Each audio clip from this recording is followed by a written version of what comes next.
বাবার কবরের দিকে অপলক তাকিয়ে আছে সোহেল। সে ভয়ঙ্কর নিশ্চুপ। পিতার মৃত্যুতে সন্তানদের মধ্যে শোকের মাতম থাকে, কিন্তু সোহেলের মধ্যে শোকের কোনো মাতম নেই। আছে অপরাধবোধ আর রাজ্যের সব গ্লানি। সে ডুবে যায় ভাবনার অতল গহ্বরে। আপ্রাণ চেষ্টা করেও সে কুল খুঁজে পায় না। সে বাবাকে হারিয়ে ফেলেছে। না ফেরার দেশ থেকে আর সে ফিরবে না। সবাইকে অনিশ্চিত জীবন নিয়েই নিশ্চিত সেই পরিণতির দিকে চলে যেতে হয়, যার ব্যত্যয় ঘটেনি বাবার ক্ষেত্রেও। বাবা নেই, হারিয়ে গেছে। সে আর আসবে না, সে ফিরে গেছে। কিন্তু প্রশ্ন হলো, সে কি হারিয়ে গেছে, নাকি তাকে হারিয়ে ফেলা হয়েছে? সে কি ফিরে গেছে, নাকি তাকে ফিরিয়ে দেওয়া হয়েছে? সোহেল চোখ বন্ধ করে মনে করতে থাকে সেই ঘটনাগুলো। মনে করতে থাকে বাবার সঙ্গে তার সম্পর্কের ইতিবৃত্ত। ওর দরিদ্র বাবা একটা সরকারি স্কুলের 4র্থ শ্রেণীর কর্মচারী। মাকে হারিয়েছে সেই শৈশবে। দরিদ্রতার মধ্যেই বড় হয়েছে ও। বাবা যে স্কুলে কাজ করত, ও সেই স্কুলেই পড়াশোনা করত। দেখতে দেখতে সোহেলের কলেজ জীবন শেষ হয়। অভাব অনটন থাকা সত্ত্বেও ওর ইচ্ছে অনুযায়ী বাবা ওকে ঢাকাতে ভালো একটি প্রাইভেট বা বেসরকারি বিশ্ববিদ্যালয়ে ভর্তি করেন। বর্তমানে সোহেল প্রাইভেট বিশ্ববিদ্যালয়ের আর্কিটেকচার ডিপার্টমেন্টের ছাত্র। গ্রাম থেকে এইচএসসি শেষ করে সে এখানে ভর্তি হয়।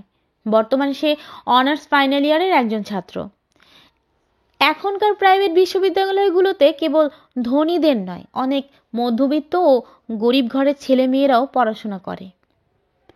সোহেলও এমনই এক গরিব ঘরের সন্তান, কিন্তু স্বপ্ন বাস্তবায়নে সে প্রাইভেট বিশ্ববিদ্যালয়ে ভর্তি হয়।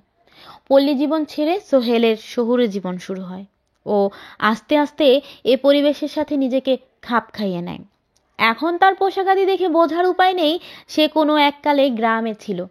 চুল থেকে দাড়ি সবখানে এসেছে শহুরের আধুনিকতার ছোঁয়া। বাবা একটা ব্যাগে ওর জন্য কিছু খাবার নিয়ে ঢাকায় আসে। ওকে বারবার ফোন দিচ্ছিল, কিন্তু ওর নম্বর বন্ধ। বাবা ওর বাসাও চেনে না যে সেখানে গিয়ে খোঁজ নিবে। প্রায় ঘন্টা দুয়েক এভাবে চেষ্টা করে সে যখন ওকে পেল না, তখন উপায়ন্তর না পেয়ে ওর ভার্সিটির দিকে রওনা হলো। সেদিন কার কাছে যাবেন? বাবা সোহেলের নাম বলল, কিন্তু ছেলেটা ওকে চিনতে পারল না। পরে জিজ্ঞেস করলো, কোন বিভাগ, কোন সেমিস্টার? বাবা সন্তোষজনক কোনো উত্তর দিতে পারল না। এর মধ্যেই আশেপাশে কিছু শিক্ষার্থী কৌতূহলী হয়ে ছুটে আসছে। ছাত্রটিকে জিজ্ঞেস করে, কি হয়েছে? ছাত্রটি জানায়, উনি বলছে ওনার ছেলে নাকি এখানে পড়াশোনা করেন, কিন্তু বিভাগ সেমিস্টার কিছুই জানেন না। তার ফোন নম্বরও নাকি বন্ধ। ছেলে মেয়েগুলো বাবার সঙ্গে কথা বলা শুরু করে। তা দেখে আশেপাশের ছেলে মেয়েরাও জড়ো হতে থাকে। সোহেল দূর থেকে জটলা দেখে কি হচ্ছে তা দেখতেও এগিয়ে আসে। কাছাকাছি এসে বাবার চোখে চোখ পড়ে ওর। দুজনেই থমকে যায়। সোহেল কোনো কথা বলে না, অন্যদিকে চলে যায়। দৃষ্টিসীমার বাইরে চলে যাওয়ার আগ পর্যন্ত বাবা ওর দিকে তাকিয়ে থাকে। বাবা বিষয়টা বুঝতে পারে। তাকে এই কাপড়ে দেখে ও পরিচয় না দিয়ে এড়িয়ে গেল। বাবা চোখ দুটোকে নিচে নামিয়ে ফেলল। তার চোখগুলো যেন অপলকভাবে নিচের ফ্লোর দেখছিল। ফ্লোর ঢালাই দেখাই যেন তার একমাত্র কাজ। সে দীর্ঘক্ষণ তাকিয়েছিল ফ্লোরের দিকে, আর ছেলে মেয়েগুলো তাকিয়ে ছিল বাবার দিকে। বাবা এতক্ষণ নিজের পোশাকের দিকে দৃষ্টিপাত করেনি, কিন্তু সোহেল যখন এভাবে চলে গেল, বাবার তখন হুঁশ হলো।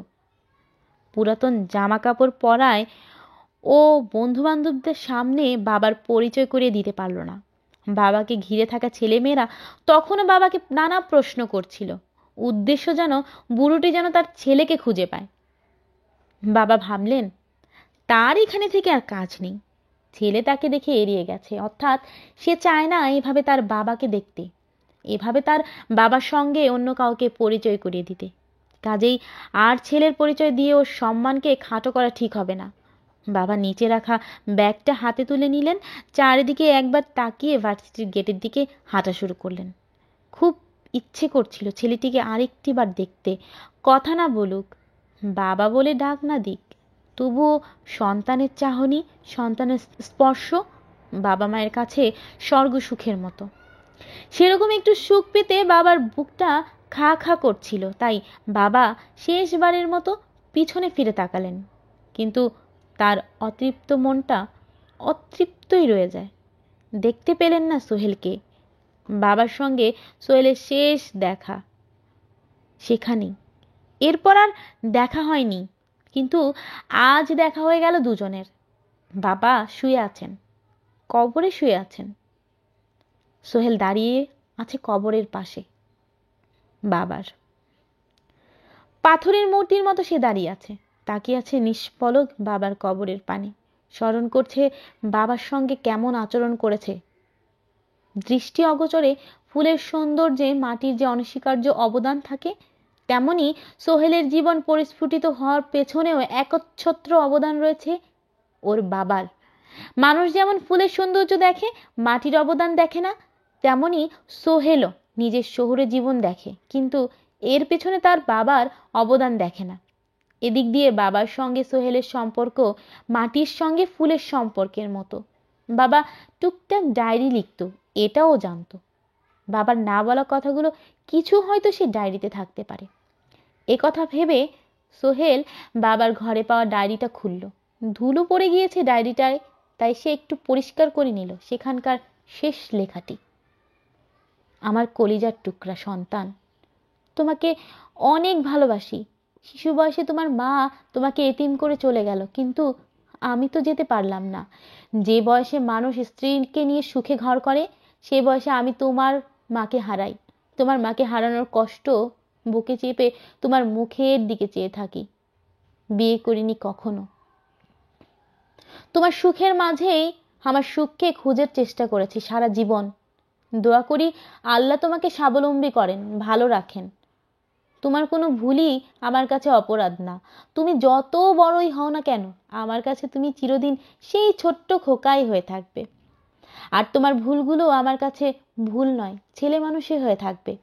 ভালো পরিবেশ, আমাকে খারাপ কাপড়ে দেখে তুমি লজ্জা পেয়েছ, কিন্তু এই রকম ভাবে এই পোশাকে যেখানে যেতে আমারও কম লজ্জা লাগেনি। কিন্তু তোমার প্রতি আমার ভালোবাসা লজ্জা অপেক্ষা বেশি নয়, তাই আমার পক্ষেও সম্ভব হয়েছিল ওই পোশাকে তোমার কাছে ছুটে যাওয়া।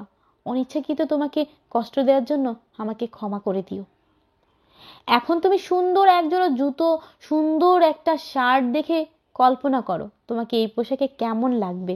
আর যখন তুমি বাবা হবে, তখন তুমি কল্পনা করবে এই সুন্দর পোশাকে তোমার সন্তানকে কেমন দেখাবে। এটাই হচ্ছে সন্তান আর বাবার মধ্যে পার্থক্য। তোমার সন্তান যেন তা বুঝতে পারে। আমার সঙ্গে তোমার যা হয়েছে তার তোমার সঙ্গে এমনটা না করে। আমি চাই না আমার সন্তান সেই যন্ত্রণা ভোগ করুক। আমি আমার কষ্ট সহ্য করতে পারলেও তোমার কষ্ট হবে এমনটা সহ্য করতে পারবো না।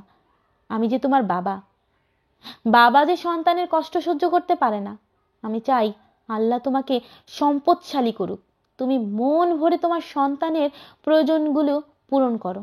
বাবা হয়ে সন্তানকে দিতে না পারার মধ্যে যে তীব্র যন্ত্রণা, আল্লাহ যেন কখনোই তোমাকে তার মুখোমুখি না করেন।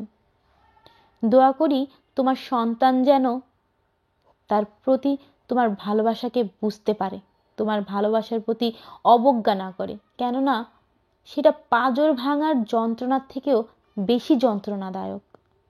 সোহেলের চোখ বেয়ে শুধু অশ্রু বয়ে যাচ্ছে। একটা বার বাবা, শুধু একটা বার তোমাকে জড়িয়ে ধরতে চাই। তুমি ক্ষমা করে দাও বাবা আমাকে। বাবা হচ্ছে বাস্তব জীবনের এক যোদ্ধা। বাবা মায়ের মনে কষ্ট দিলে তার সন্তানকে ক্ষমা করে দেয়। বাবা মা না থাকলে অনুভব হয় না বাবা না থাকার কষ্টটা। তবু আমরা বাবা মায়ের প্রতি শ্রদ্ধাশীল হই না।